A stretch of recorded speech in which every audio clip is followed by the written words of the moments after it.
comenzar, quisiera que me acompañe a darle gracias a Dios. Padre bueno, tú eres grande, eres poderoso, eres Dios. Eres maravilloso, Señor, y has sido bueno con nosotros. Has tenido cuidado, no te has olvidado. Padre, diste a quien más amabas, a tu Hijo, al unigénito, al que no había cometido pecado, para que tomara nuestro lugar en la cruz. No hay mayor muestra de amor. Y queremos, Señor, agradecerte, bendecirte, darte gloria por todo, Dios. Hoy particularmente te pido, Señor, que el tema que voy a compartir sea tu palabra solamente, que no sea palabra de hombre, Señor. Tú tienes el control de todo y sé, Dios, que harás tu voluntad en el corazón de cada uno de nosotros. Ayúdanos, ayúdame, que te necesitamos. En el nombre de Jesús, amén. Muy bien, gloria a Dios. Quiero compartir una meditación a la que he titulado Cuando hayamos cruzado el mar. Un día de estos, camino a la feria, me encontré a un buen amigo mío, una persona a quien yo en realidad aprecio muchísimo. Íbamos los dos caminando, nos dimos cuenta de que íbamos en la misma dirección y lo saludé y me dice: hermano Janior, me dice, quiero aprovechar para hacerle una pregunta. Y la pregunta fue: ¿qué piensa usted de esta situación que estamos viviendo, de esto de la pandemia? ¿Qué piensa usted? ¿Lo habrá enviado Dios? Le soy sincero que sin titubear, sin duda en mi corazón, yo le contesté firmemente lo que creo. Hermano, no hay absolutamente nada que esté fuera del conocimiento de Dios. No hay nada que a Dios que esté fuera de su alcance. Y me gusta mucho una frase que le he escuchado al pastor Robert Echeverría. Él dice: no hay nada que a Dios lo tome por sorpresa. Y definitivamente así es. Dios en diferentes momentos de la historia ha enviado castigo a la tierra, ha castigado a la humanidad. Lo vemos, por ejemplo, en Primera de Crónicas 21:15, cuando dice que Dios envió a su ángel a destruir la ciudad de Jerusalén. También la Biblia nos habla en el libro de Apocalipsis que habrá sellos, que habrá trompetas, que habrá copas de castigo sobre la humanidad y que Dios usará a sus ángeles para aplicar ese castigo. ¿Y todo esto por qué sucede? Sucede, quizá pensaríamos, porque Dios es malo, y no, definitivamente no. Sucede esto porque a Dios se le agotó finalmente la paciencia y la respuesta también es no. Sucede esto porque Dios se negó a sí mismo y ahora cambió de opinión respecto a la humanidad y la respuesta es no. Ninguna de las anteriores. Las cosas se dan como consecuencia de nuestros actos, sean estos buenos o sean estos malos. El borracho, el adúltero, el mentiroso y cualquier otra persona que se encuentra en práctica de pecado y no sienta arrepentimiento por lo que hace, demanda libertad para tomar decisiones. Quiere hacer las cosas a su manera, quiere tomar su propia definición de cómo hacer las cosas. Demanda autonomía y muchas veces rechaza la guía del Dios Altísimo. Y Dios permite esta libertad, Dios nos da esa libertad. Pues Dios quiere que nosotros le adoremos en espíritu y en verdad, pero que lo hagamos voluntariamente, no por una imposición, no por un mandato, no solo porque Él lo dice, a pesar de que Él es Dios y puede hacerlo. Él podría mandarlo. Eso sí, el tomar las decisiones también acarrea intrínsecamente el que hay una responsabilidad que debemos asumir por esas decisiones que tomamos. Hay una responsabilidad y hay consecuencias también. Usted puede decidir, yo puedo decidir, pero nuestras decisiones acarrearán consecuencias. Deuteronomio capítulo 30 versículo 19 dice: hoy pongo al cielo y a la tierra por testigos contra ti, de que te he dado a elegir entre la vida y la muerte, entre la bendición y la maldición. Elige pues la vida para que vivan tú y tus descendientes. A mí me gusta mucho este versículo porque es una decisión difícil. El Señor pone y nosotros nos enfrentamos a las tentaciones del mundo.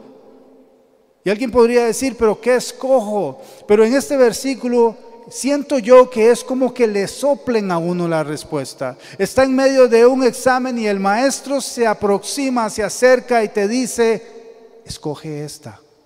Esta es la respuesta correcta. Escoge esa. Escoge pues la vida para que vivas tú y vivan tus descendientes. Esto de la pandemia es un castigo de Dios. Tendré que decir que no lo sé, o por lo menos no lo puedo asegurar. Dios no me lo ha dicho exactamente.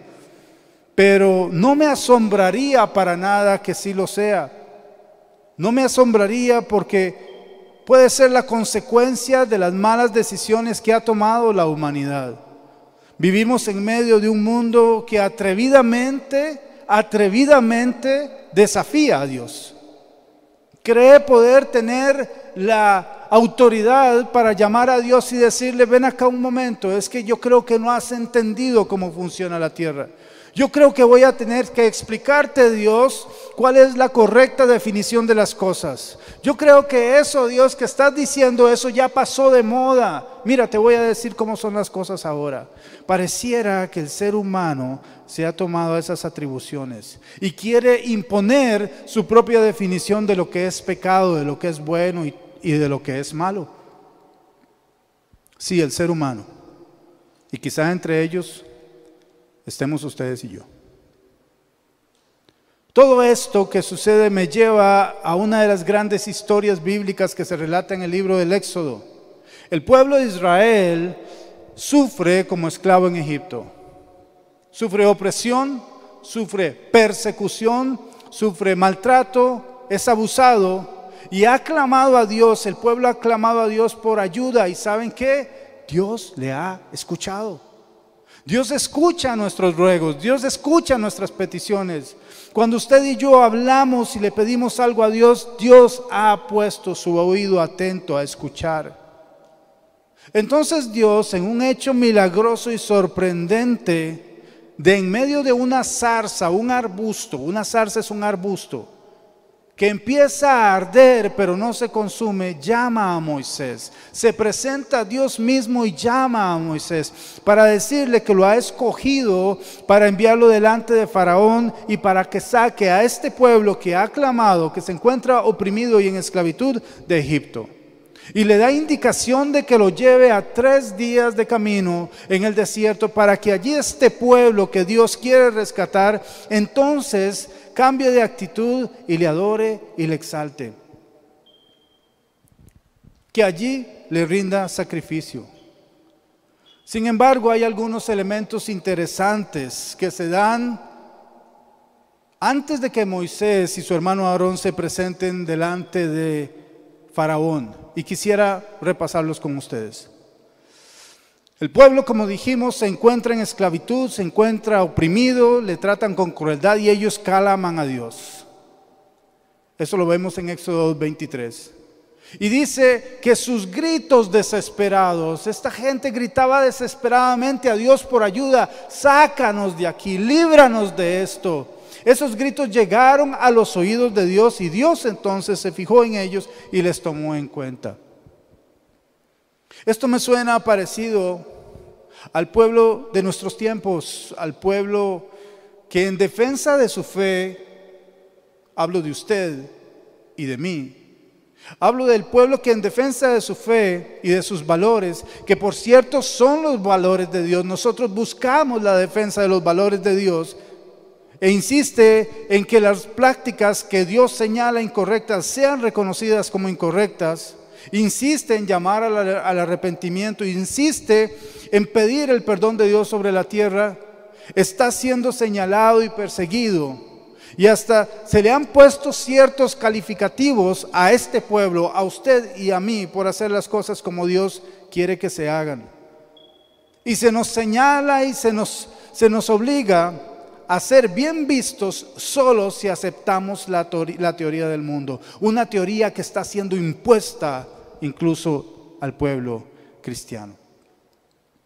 Pero hay más. Dios escucha los gritos del pueblo, les toma en cuenta, llama a Moisés de esta forma milagrosa, de en medio de la zarza. Se presenta a Moisés y le dice que lo va a enviar. Éxodo 3:10 le dice Dios a Moisés, le habla de esta forma: disponte, prepárate a partir. Voy a enviarte al faraón para que saques de Egipto a los israelitas que son mi pueblo. Dios ha planeado sacar al pueblo de la esclavitud, de la opresión, de la persecución, del maltrato. Ha planeado liberarlos. Pero me llama la atención cómo ciertas características en Moisés reflejan lo que era el pueblo de Israel. Y esto lo encuentro en las preguntas que le hace a Dios. En el capítulo 3 de Éxodo, versículo 11, Moisés le dice a Dios: ¿y quién soy yo para presentarme delante de Faraón y sacar a este pueblo de Egipto? Y creo, hermanos, que es una pregunta válida. ¿Qué ocurriría si Dios le escogiera a cualquiera de ustedes y le dice: yo te he escogido para que saques a mi pueblo de la opresión? Y uno pensaría: pero a mí, ¿en serio a mí? ¿Qué tendré yo que Dios me haya escogido? ¿Qué tendré yo? ¿Cómo puedo ser yo?, pregunta Moisés. Y Dios le da una respuesta contundente, firme, y le dice: yo estaré contigo. No vas a ir solo. No te preocupes. Yo voy a estar contigo. Entonces Moisés le dice a Dios: pero supongamos, así como que no está muy convencido todavía. Supongamos de que me presento delante del pueblo y le digo que me enviaste y que hay un plan y que todo esto, y qué hago si me preguntan: ¿y quién te envió? ¿Cómo se llama? Dios se toma todo el tiempo para darle una explicación a Moisés. Yo soy el Dios del cielo, yo soy el gran yo soy. Le muestra su divinidad para que él se convenza. Moisés vuelve a preguntar: ¿y qué hago si no me creen? ¿Qué hago si no me creen? El Señor le dice: ok, vas a hacer prodigios, yo te voy a permitir, yo el Dios del cielo te voy a permitir hacer prodigios. Mira, toma tu vara, lánzala al suelo. Y cuando Moisés hace esto, la vara se convierte en una serpiente, en una culebra. Moisés luego recoge la vara de la serpiente por la cola y se convierte nuevamente en una vara. ¿Ok? ¿Lo viste? ¿Te diste cuenta con quién estás hablando? Pero espérate, una cosa más. Toma tu mano, métela en tu pecho, le dice Dios a Moisés. Ahora sácala. Y cuando sale, dice la Biblia que sale blanca como la nieve, llena de lepra.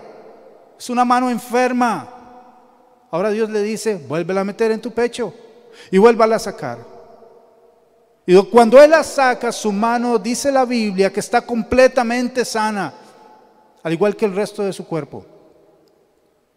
¿Ya sabes con quién estás hablando?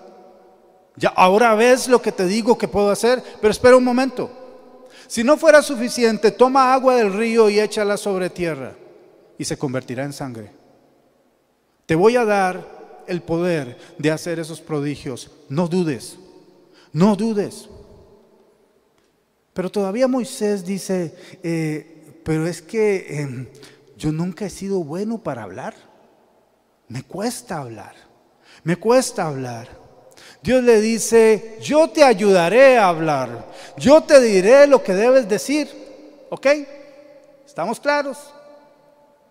Pero todavía Moisés sigue la conversación y dice: ¿no será que habrá alguien más? ¿No será que puedes enviar a alguien más? ¿No será, Dios? ¿No será? Ya yo vi todo esto, sí, ya me dijiste que vas a estar conmigo, sí, pero ¿no será que puedes enviar a alguien más? Pareciera que Para Moisés es tan clara la actitud del pueblo y está tan impresa en su persona que él no quiere enfrentarse al pueblo con esa actitud. Él sabe que le van a pedir milagros, señales. Está seriamente decepcionado por la incredulidad del mismo pueblo. A pesar de que Dios dijo, yo estaré contigo, yo te ayudaré. El pueblo de Israel no solo es terco, sino que es incrédulo. Y quiero preguntar, ¿y usted y yo, que somos pueblo redimido por Dios, seremos tercos? ¿Habrá incredulidad en nosotros? Pareciera que hay como una contradicción porque el pueblo de Israel clama, sufre, le pide a Dios que lo ayude, que lo saque de esta condición, de este gobierno opresor que le tiene Egipto, pero al mismo tiempo exige pruebas. ¿Será Dios? ¿Es Dios de verdad? Le hemos estado clamando, pero ¿de verdad será que Dios responde? Finalmente, Aarón y su hermano Moisés se presentan delante de los ancianos de Israel, le cuentan todo lo que Dios les había dicho, lo que les había enseñado, y le muestran los prodigios, la vara, la mano en el pecho, el agua que se convierte en sangre. Después de ver esto, el pueblo de Israel, dice la palabra, que creyó, se inclinó a Dios y le adoró. Pareciera entonces que hasta aquí ya se cumplió el objetivo. Pareciera. El pueblo de Israel creyó, se inclinó y adoró a Dios. Pero resulta que entonces Moisés y Aarón se presentan delante de Faraón y le revelan el plan de Dios. Dios nos ha mandado para que guiemos al pueblo, para que lo saquemos de Egipto. Nos ha dicho que lo tenemos que llevar a 3 días de camino para que le adoren. Tienes que dejarlo ir. ¿Cómo responde Faraón a esto? Faraón responde haciendo más dura la carga del pueblo. Dice, estos son un montón de vagos, de holgazanes, de perezosos. Tienen tiempo para estar pensando en ir a adorar a su Dios al desierto. Quítenle las pajas, porque los israelitas hacían ladrillos. Y Faraón dice, quítenle la paja, que ahora ellos vayan a buscar la paja y no pueden producir menos ladrillos. Es decir, puso la carga de trabajo aún más pesada sobre ellos. ¿Y qué sucedió? El pueblo que acababa de creer en Dios, el pueblo que se había inclinado, al pueblo que le había adorado, ahora después de este hecho, están murmurando otra vez contra Dios y contra Moisés, señalándoles como los culpables de su nueva calamidad. Y pregunto, ¿esto que sucedió, esta reacción de Faraón, sorprendió a Dios? ¿Fue algo que Dios no se esperaba? Dios tal vez dijo, hoy me salió mal el plan. No, para nada. Éxodo 3:19. Dios le había dicho, Dios le dice, yo sé bien que el rey de Egipto no va a dejarlos ir, a no ser por la fuerza. Será necesario que yo use la fuerza, dice Dios, y lo advierte. Y en Éxodo 4:21, el Señor le había advertido ya a Moisés, cuando vuelvas a Egipto, no dejes de hacer ante Faraón todos los prodigios que te he dado el poder de realizar. Yo por mi parte, dice Dios, habla Dios y dice, endureceré su corazón para que no deje ir al pueblo. Dios ya lo tenía planeado. Hermanos, todo lo que sucede, absolutamente todo, lo que usted entiende y lo que no entiende, responde a un plan de Dios. Dios todo lo tiene bajo control y no se trata solamente de decir cuando algo pasa, ay hermanito, Dios tiene todo bajo control, tranquilo. No se trata solo de decir esas palabras. Se trata de creerlo desde adentro y de manifestarlo afuera. Dios tiene todo bajo control. Quizá usted y yo no entendamos muchas cosas, pero la pregunta es, ¿y por qué deberíamos entenderlas? ¿Por qué? ¿Por qué deberíamos entender completamente el plan de Dios? Isaías 55:8 dice el Señor: porque mis pensamientos no son los de ustedes, ustedes y yo no pensamos igual. Dios dice: mis planes, mis caminos son muy diferentes a los de ustedes. No traten de entenderlos, no traten de cuestionarlos. Dios busca fe y obediencia. Dios no busca comprensión. Fe y obediencia, no comprensión. Dios orquesta grandes planes para hacer grandes cosas, y Él no requiere de nuestro permiso, no requiere de nuestra aprobación, no requiere que entendamos. Sin embargo, sus planes siempre son buenos y siempre irán a favor suyo y mío, aunque no lo entendamos. Dios conoce el inicio de las cosas, Dios conoce el proceso de las cosas, Dios conoce el final de las cosas. Él solo pide: créanme y obedézcanme. Solo créanme y obedézcanme. En el capítulo 7 del libro de Éxodo, Dios pone en marcha su plan. Dios dice: aquí comenzamos a sacar al pueblo de Israel de Egipto. Y lo hará a la fuerza, como lo había dicho antes. No sin antes reiterar y recordarle a Moisés y a su hermano Aarón que Él está verdaderamente en control. Éxodo 7, del 1 al 5. El Señor le dice a Moisés: yo te pongo por Dios ante Faraón. Le está diciendo a Moisés: vas a ser mi representante personal, vas a ser mi embajador delante de Faraón. Yo te pongo, dice el Señor.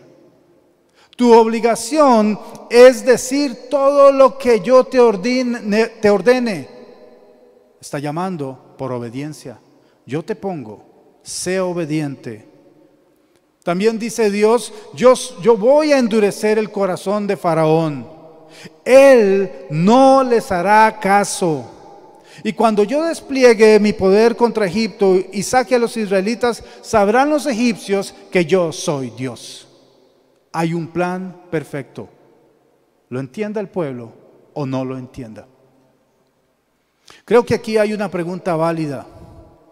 ¿Sería el plan de Dios un mensaje exclusivo que Él había pensado solo para los egipcios? ¿O también había plan de darle una lección a su pueblo, a Israel?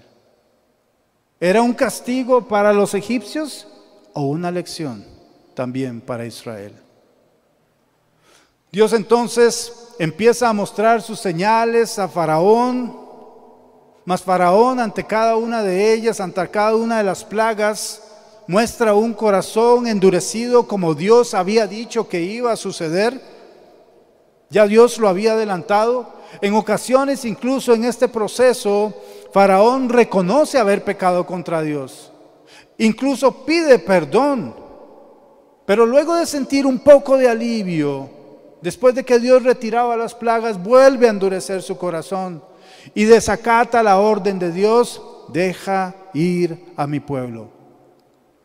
Y fue solo después de que Egipto sufrió las 10 plagas, y fue solo después de que la 10ª plaga implicara la muerte de todos los primogénitos, incluyendo al hijo de Faraón, que entonces Faraón dejó de ir a Israel. A todo esto pregunto: ¿y qué pasó con el pueblo de Dios? Ellos no fueron solo espectadores. Cierto que vieron todo lo que pasó, pero además vivieron el cómo Dios mostraba su poder, cómo Dios se glorificaba y cómo les protegió, cómo les trató diferente, pues las plagas a ellos no les tocaron. Esto fue una lección para los egipcios, pero definitivamente es una lección para el pueblo de Israel. Dios les mostró su inmenso poder y su amor. Ahora sucede que el pueblo de Egipto sale de Egipto, el pueblo de Israel sale de Egipto a ese lugar que Dios les ha señalado, pero en su camino resulta que Faraón se arrepiente y dice: ¿por qué los dejé ir? ¿Por qué los dejé ir? Y empieza a perseguirles. Cuando el pueblo se da cuenta de esto, dice la palabra que sintió mucho miedo y reclamaron otra vez a Moisés. No los invito a juzgar, los invito a analizar. ¿Quién hizo prodigios en Egipto? ¿No fue Dios? ¿Quién nos prometió que los iba a sacar? ¿No fue Dios? ¿Quién nos acompañaba y los llevaba al lugar este? ¿No fue Dios? Pero curiosamente sintieron mucho miedo y le reclaman a Moisés. Y le reclaman con cosas feas. Le dicen, ¿para qué nos sacaste de Egipto? Preferimos servir a los egipcios que morir en el desierto. Y digo, qué interesante, porque era el pueblo que hace poco estaba clamando y gimiendo y dándole gritos a Dios para que lo liberara de eso. Dios toma, lo saca, pone en marcha su plan y ahora el reclamo es, ¿para qué nos sacaste? Quizá usted y yo hayamos escuchado a alguna persona que Dios le dio la oportunidad de convertirse de su anterior vida a una nueva. Y ahora se queja y dice, desde que empecé a caminar en los asuntos del Señor, pareciera que todo se me viene encima. Como que ese faraón y esos egipcios lo persiguen, esas situaciones anteriores de la vida, pero se olvidan de quién los sacó, de quién los salvó. La duda, la falta de fe, les empieza a cobrar la factura. Dios en su inmenso poder defiende una vez más al pueblo y lo salva. Lo salva con otro milagro y no lo puedo dejar de contar. El pueblo camina hacia el desierto, hacia el punto que Dios había señalado. Y dice la palabra, ojo, dice que el ángel de Dios caminaba al frente de ellos. El ángel de Dios era su guía. Y además había una columna de fuego que les iba marcando, señalando la dirección. Cuando esto sucede, cuando los egipcios vienen detrás de ellos, el ángel de Jehová se va hacia atrás, igual que la columna de fuego, y marca una separación entre los egipcios y el pueblo de Israel. Otro gran milagro de Dios. Por mientras el pueblo llega hasta el mar, y Dios le da indicación a Moisés, abre el mar, abre el mar, yo te estoy protegiendo. Ellos no te van a atacar, no te van a alcanzar. ¿Escuchaste? Abre el mar. Y nos enseña la palabra que Dios hizo el milagro, se abrió el mar y el pueblo de Israel caminó en seco. Ningún israelita murió. Y dice que entonces temieron a Dios y creyeron en Él y en Moisés. ¿Notaron que es un fenómeno que se da ya por segunda vez? ¿Será que en esta vez ya creyeron y ahora sí? ¿Ahora sí? ¿Dejaron de dudar de lo que Dios puede hacer en sus vidas? Recién cruzan el Mar Rojo, entonces ellos se disponen a celebrar, se regocijan, cantan, alaban a Dios. Sin embargo, después de 3 días de camino, ahora sienten sed y no tienen agua. Y ahora lo que sucede es que vuelven a murmurar y a quejarse contra Moisés. Dios les vuelve a dar agua. Dios los lleva a un lugar donde hay 12 manantiales y dice que había 70 palmeras y los deja acampar allí. Otro milagro de Dios. Cuando partieron de allí, dice la palabra, que poco después el pueblo siente hambre.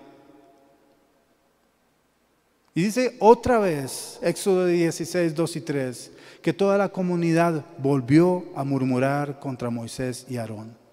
Y siguió diciendo cosas feas. ¿Cómo quisiéramos que el Señor nos hubiera quitado la vida en Egipto? Otra vez.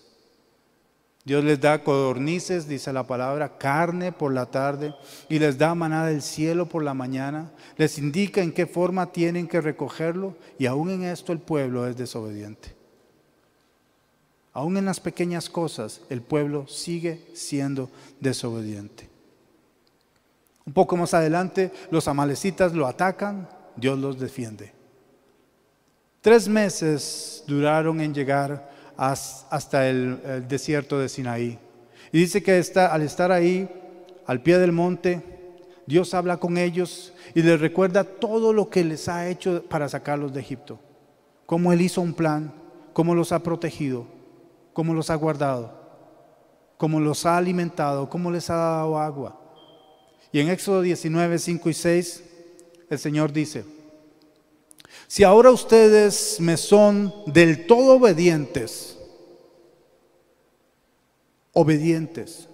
y cumplen mi pacto, serán mi propiedad exclusiva entre todas las naciones. El Señor aclara: aunque toda la tierra me pertenece, ustedes serán para mí un reino de sacerdotes y una nación santa. Y vean lo que sucede, porque en el versículo 8 el pueblo responde a una voz, todos al mismo tiempo: cumpliremos todo lo que el Señor nos ha ordenado. Lo haremos. Entendimos que el Señor quiere que seamos obedientes. Del capítulo 20 al 31, el Señor le da indicaciones a Moisés, le da reglas, y ahí están incluidos los mandamientos. Moisés permanece en la presencia de Dios por 40 días y por 40 noches. Y esto parece ser tiempo suficiente para que entonces los israelitas digan, le dijeron a Aarón, hermano de Moisés: yo creo que Moisés no va a regresar. Creemos que ya no viene. Dice la palabra que se despojaron de todo el oro que tenían y se lo dieron a Aarón. No vamos a juzgar a Aarón, no lo vamos a juzgar. Pero Aarón, el hermano de Moisés, el que caminó con ellos, el que vio las plagas, el que guió al pueblo, el que estuvo frente al faraón, toma el oro. Y los israelitas piden algo: haznos dioses que caminen al frente de nosotros. Qué pronto se olvida lo que Dios hace por nosotros. Qué pronto se olvida lo que ha hecho por usted y por mí. Haznos dioses que caminen delante de nosotros. Y lo más extraño para mí es que Aarón funde el oro, hace un becerro, y aquí dice: aquí tienen su Dios. Sorprendente. Una vez más, el pueblo de Israel cae en el desenfreno, cae en el pecado, en la oposición a Dios, una vez más. Hasta aquí la historia. Ahora vuelvo a la pregunta de mi amigo acerca de si creo que Dios mandó esta pandemia, y debo decir, o más bien preguntar: ¿y quién más pudo haberlo hecho? Si solo Él tiene poder sobre todo el universo, ¿quién más? El enemigo, Satanás, el diablo, no, ese está vencido, ya, ese está listo. Él ya tiene castigo declarado. Él puede actuar solo cuando Dios se lo permite, solo cuando Dios le dice sí puede, solo, y si no, no puede. Él estaría encantado de que la gente esté pensando: uy, el diablo mandó esto. No, Él no puede, a menos que Dios se lo autorice. La historia bíblica, hermanos, hermanas, no se escribió para ser olvidada. La historia que está en la Biblia se escribió para que fueran lecciones para nosotros, para que las usemos para nuestra vida. Y si comparamos esa historia con la historia de hoy, con lo que hoy vivimos, con esto de la pandemia, con esto que podríamos llamar quizá una plaga, encontramos elementos parecidos y debemos prestarle atención. Sí, usted y yo debemos prestarle atención. Número 1, el más importante: el Dios que sacó a Israel de Egipto, el Dios que lo hizo caminar por el desierto y que le hizo prodigios y milagros, es el mismo Dios que lo salvó a usted y que lo salvó a mí. Es el mismo Dios que está en medio de nosotros hoy. No ha cambiado. Es eterno, es poderoso, es amoroso, lo ama a usted y lo ama a mí y me ama a mí. Es el mismo Dios. El mismo Dios que le dijo a Moisés: yo estaré contigo. El mismo Dios que le dijo a Moisés: yo te ayudaré. Yo pondré las palabras, yo te diré qué hablar, qué decir. Es el mismo, no ha cambiado. Lo segundo es que sigue habiendo un pueblo, pero no solamente el pueblo de Israel. Él nos sirvió, por ejemplo, pero hablemos del pueblo formado por los redimidos, por los que fuimos comprados por la sangre de Cristo. Hablemos de usted y de mí. Nosotros también hemos rogado, nos hemos reunido en esta casa y en nuestras casas. Hemos clamado a Dios, le hemos pedido por salvación, le hemos pedido y rogado que no nos arranquen el derecho de hablar de nuestra fe, de defender nuestra fe. Le hemos pedido por sanidades, por milagros. Le hemos pedido por la conversión de la tierra. Hemos clamado porque se haga su voluntad. Porque queremos que su reino venga sobre nosotros, nosotros lo hemos hecho. Sin embargo, también, y si somos sinceros, al mismo tiempo, debemos reconocer que también podemos tener ciertas características como las de el pueblo de Israel. Tibieza. A veces sí, a veces no. Liviandad. Ese es un pecadito. Ese no es tan grande. Ese se puede. Falta de compromiso. Divisiones entre nosotros. Falta de amor entre los hermanos. Algunos envueltos y amarrados en prácticas de pecado. Llenos de indiferencia. No me importa ya si seguir a Dios o no seguir, pero yo quiero que Dios me salve. Llenos de temor, algunos quizá habrán perdido la fe. Nos hemos distraído en este camino que se llama vida, nos hemos distraído. Nos hemos dejado absorber por afanes de este mundo. Estamos divididos entre lo que el mundo quiere y el propósito de Dios, tambaleantes. De aquí para allá. ¿Habrá idolatría y egolatría en nosotros? Mentira. Todavía están los que piensan que las mentiras blancas sí se valen. Hipocresía. Viviendo dobles estándares, dobles vidas. Soy una cosa en la iglesia, soy una cosa con mis hermanos, pero totalmente me convierto en otra cuando llego al trabajo, cuando estoy con mis amigos. Bastante rebeldía. No quiero hacer. No, es como yo digo, es cuando yo quiero. Y definitivamente puede ser, ustedes me dirán, si también en medio de nosotros hay mucha desobediencia a Dios, a lo que Él manda, quizá. Sin embargo, Dios nos escucha. Hermanos, Dios nos escucha. Cuando usted clama a Dios, cuando usted pide a Dios, Dios le escucha. Dios no ha dejado de amarnos, no nos ha olvidado, no nos ha hecho a un lado. Dios nos escucha, nos sigue amando igual que siempre. Y otra cosa que encuentro parecida a aquel momento de la historia es que por todas partes tenemos esos reyes, esos como en Egipto, esos pequeños faraones que dicen que están preocupados por el bienestar de todos nosotros. Gobernantes que dicen estar haciendo lo correcto y buscando lo mejor para usted y para mí, pero su correcta vida, comillas correcta, no incluye a Dios. No le mencionan, prefieren evitarlo. Al Dios que nos llama y nos dice, escoge pues la vida. Esos pequeños faraones se esfuerzan por sacar al Creador de la ecuación de vida suya y mía. En nuestros días, en medio de esta pandemia, en medio de lo que podríamos quizá llamar una plaga, ya se habla de una vacuna. El mundo se está esforzando por presentar una solución. El mundo ha tenido esta situación a muchos encerrados en sus casas y definitivamente ha destruido la economía de muchas personas, la economía de muchos países, la economía del mundo. El mundo se esmera por presentar un alivio, algo que devuelva la confianza, el mundo. Pero ¿y nosotros?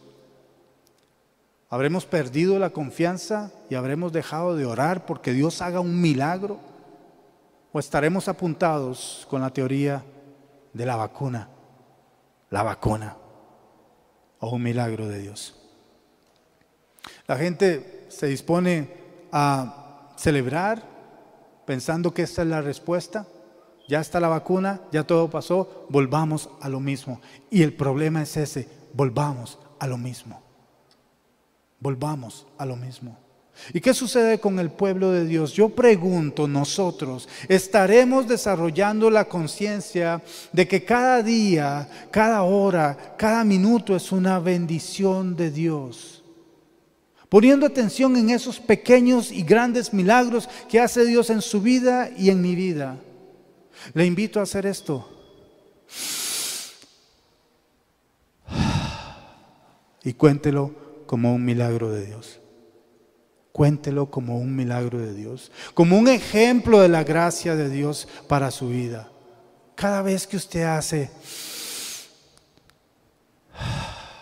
de gracias a Dios que le permitió respirar. Debemos estar agradecidos por cada respiro, por cada bocado, por cada paso que damos, por cada momento de salud, por cada oportunidad que tenemos de glorificar a Dios. Pero pregunto, ¿estaremos entendiendo que Dios quiere que el mundo entero se vuelva a Él y le glorifique? ¿Y tendremos claros de que nosotros somos llamados, como Él llamó a Moisés, a ser instrumentos de ese cambio? ¿O estamos simple y sencillamente como espectadores? Atentos a un número. ¿Cuántos hoy?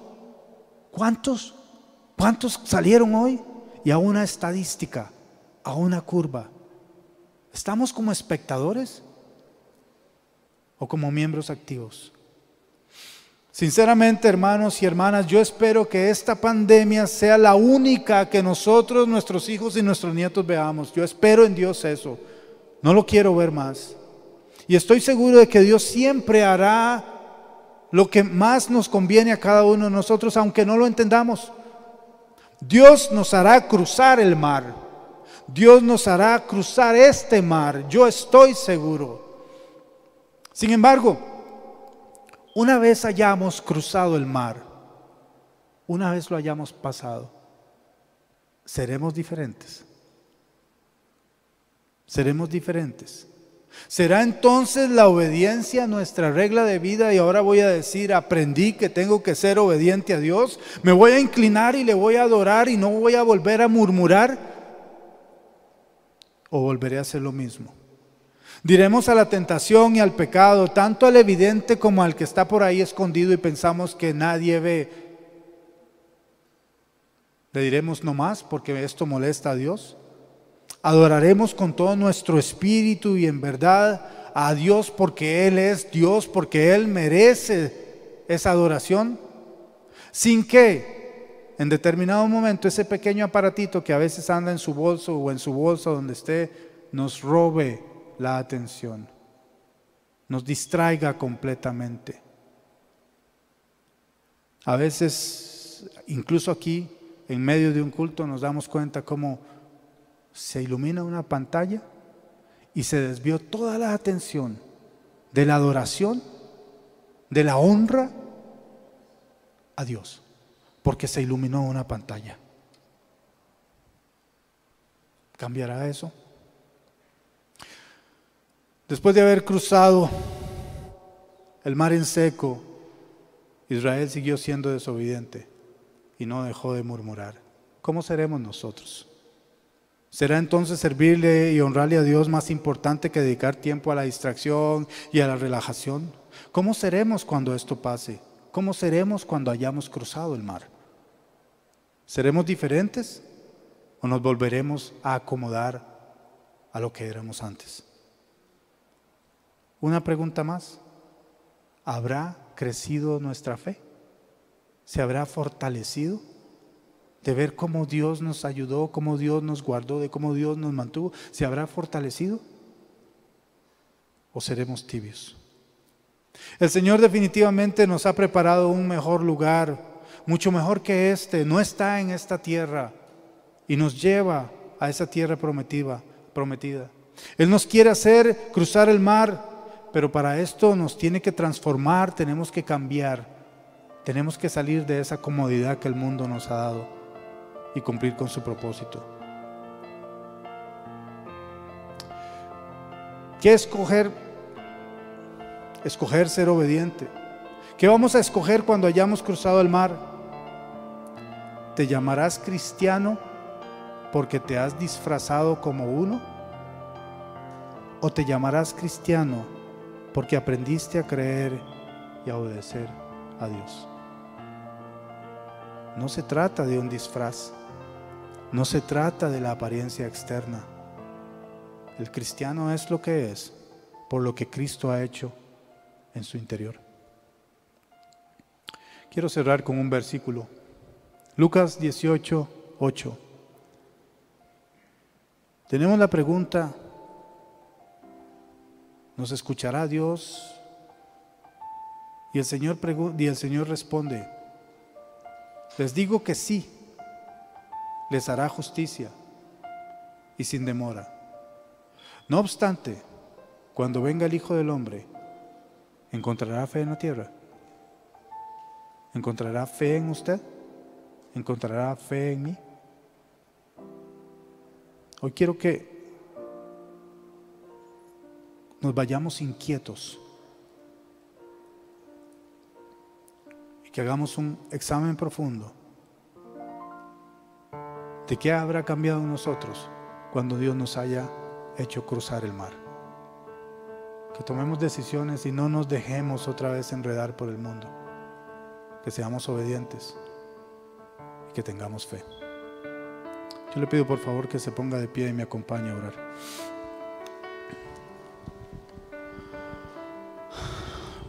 Padre, te damos gracias, Señor. Gracias, Señor, por cada milagro que haces en mi vida. Yo quiero, Señor, si he sido negligente, ser transformado definitivamente. No temporalmente, no que solo una vez me muestre agradecido y que lo olvide 2 horas después, sino que mi agradecimiento, Señor, a tu llamado, a tu gracia, a tu cuidado, sea eterno. Y que esto me lleve, Señor, a dar fe y testimonio de lo que has hecho en mí, de la redención en Cristo Jesús, del perdón de mis pecados. Si no he cambiado hasta ahora, si me he acomodado al mundo, si no me he dejado transformar, perdóname. Y te ruego por favor que hagas y completes la obra en cada uno de nosotros. Te doy gracias, Señor, por la oportunidad que nos das hoy de reunirnos acá. Te doy gracias por cada uno de mis hermanos y hermanas que nos hemos congregado para darte gloria y honor solo a ti, Dios. Y estamos felices de que nos hayas escuchado, que hayas escuchado nuestras oraciones. Y estamos felices de saber que tú nos harás cruzar el mar. Te bendecimos, Señor, en el nombre poderosísimo de nuestro Salvador Jesucristo. Amén.